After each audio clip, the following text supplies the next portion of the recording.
जय श्री राम मित्रों, समय को 4 युगों में बांटा गया है। सतयुग, त्रेतायुग, द्वापर युग और कलयुग। इन चारों युगों में मनुष्य की उम्र और स्वभाव अलग अलग होता है। वर्तमान का जो युग चल रहा है इसे कलयुग कहा जाता है और कलयुग में पाप अपने चरम सीमा पर है, ऐसा सनातन धर्म के शास्त्रों में वर्णन देखने को मिलता है।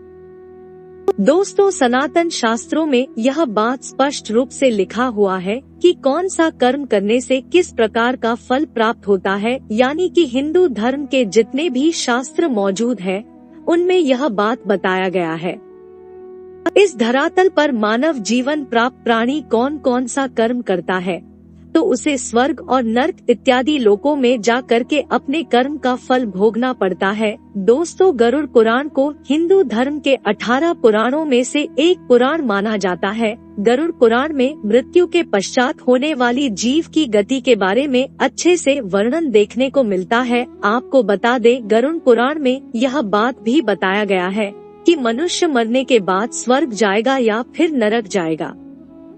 मित्रों, आज इस वीडियो में आप लोगों को बताएंगे कि इस धरातल पर रहते हुए मनुष्य वह कौन कौन सा कर्म करता है जिसकी वजह से वह स्वर्ग का रास्ता अपने हाथों से ही बनाता है, यानी कि ऐसे कर्मों के बारे में जानेंगे जिसे कोई भी व्यक्ति करता है तो निश्चित रूप से वह स्वर्ग का अधिकारी होता है। मृत्यु के पश्चात उसे स्वर्ग की प्राप्ति होता है।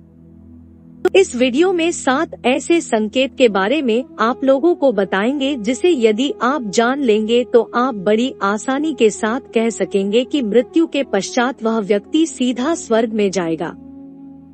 यदि ऐसा संकेत आपको किसी व्यक्ति के अंदर अंतिम समय में देखने को मिलता है तो हमेशा याद रखना, वह व्यक्ति मृत्यु के पश्चात स्वर्ग जाएगा। उसकी गति बेहतर होगी, उसे नर्क में जाना नहीं पड़ेगा।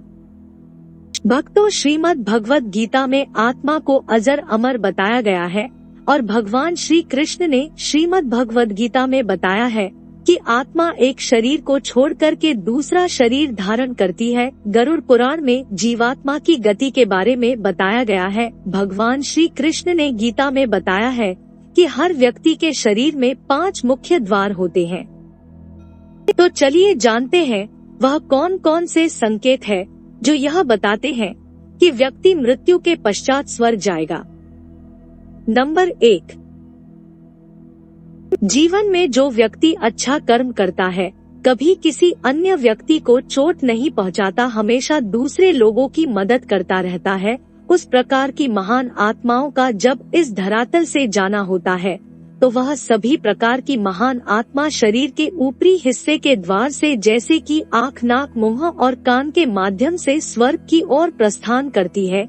इसलिए हमारे शास्त्रों में यह बताया गया है कि यदि किसी व्यक्ति की मृत्यु होती है तो उस समय यदि उस व्यक्ति का नाक थोड़ा सा टेढ़ा हो जाए तो उसका नाक से प्राण निकलता है। आँख बंद नहीं होनी चाहिए, कान फैले हुए होने चाहिए और मुंह खुला छोड़ देना चाहिए। यदि इन सभी बातों का संकेत मिलता है तो आपको समझ जाना चाहिए कि वह व्यक्ति अब सीधा स्वर्ग जाने वाला है।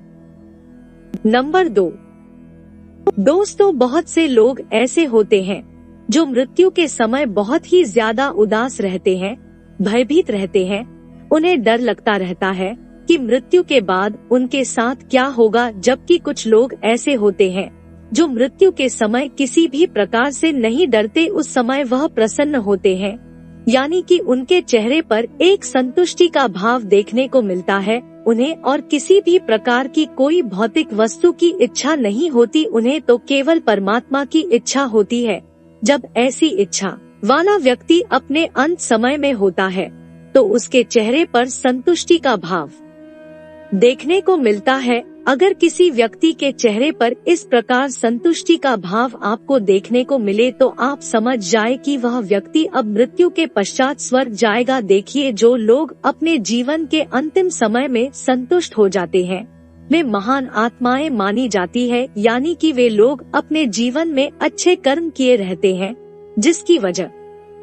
नंबर 3, दोस्तों, यदि किसी व्यक्ति की मृत्यु होने वाली होती है तो कुछ व्यक्ति ऐसे होते हैं जो उसी समय मल मूत्र त्याग कर डालते हैं, जबकि हमारे शास्त्रों में बताया गया है कि जो धर्मी पुरुष होते हैं, जो लोग अपने जीवन में हमेशा अच्छा कार्य करते हैं, वह अपने मृत्यु के समय में मल मूत्र का त्याग नहीं करते। ऐसे व्यक्ति सीधा स्वर्ग जाते हैं। जब अंतिम समय में यमदूत के भय से पापियों की आत्माएं की शरीर का निचला हिस्सा छिपने लगता है, इससे अंतिम क्षण में मल मूत्र त्याग देते हैं और ऐसे लोग नरक के भोगी होते हैं।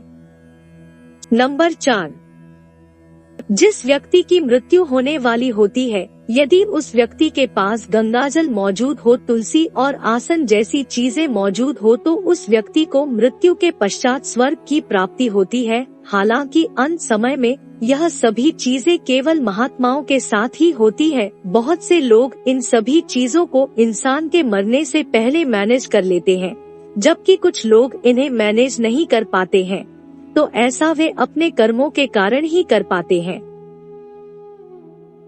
नंबर 5, दोस्तों, जब किसी व्यक्ति की मृत्यु होने वाली होती है तो यमदूत उसे काले कपड़ों में दिखाई देते हैं, लेकिन जो लोग महान होते हैं, सज्जन प्रवृत्ति के होते हैं, उन लोगों को पीले कपड़ों में भगवान के सामने प्रकट होने वाले दूत दिखाई देते हैं। ऐसे लोग स्वर्ग में जाते हैं। यहाँ पर देवता मनुष्य को अपने विमान में बिठा करके स्वर्ग लोक ले जाता है। नंबर 6, आपको बता दे, यदि अंत समय में कोई भी व्यक्ति लगातार परमात्मा के नाम का जाप करता है, भगवान को हमेशा याद करता है, तो मृत्यु के पश्चात उसे नरक की प्राप्ति नहीं होती है, बल्कि उसे स्वर्ग की प्राप्ति होती है।